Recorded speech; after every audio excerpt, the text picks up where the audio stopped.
Čestitam. Hvala. Mislim da je ovo bila prava prvoligaška utakmica.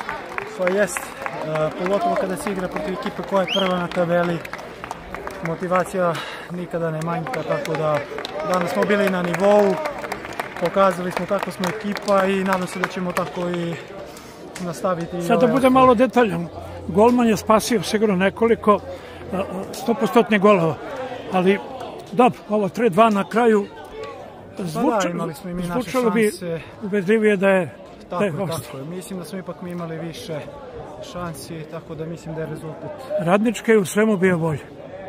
Tako. Čestitam. Odlično se odigrao prvo poluvreme, nisu mogli da te uhvate tamo. U drugom dali smo i treći gol, mogli smo još. Ovo na kraju šteta što je bilo tako, ali čestitam. Traka je na pravom mjestu. Pa lepo ste rekli, u prvom poluvremenu smo dosta bolje igrali, bili smo bolji na terenu, čak smo stvorili 3-400% šanse koje nismo iskoristili.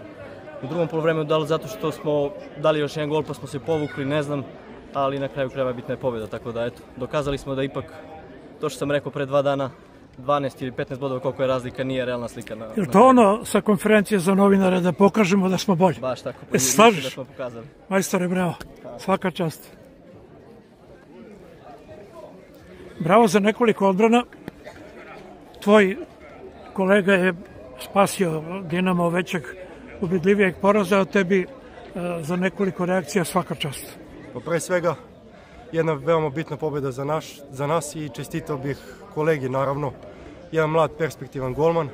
Želim mu sve najbolje u nastavku prvenstva. Čula se samo lopta jedno vreme, tišina na tribinama, samo je išla lopta. Radnička odigrao odlično.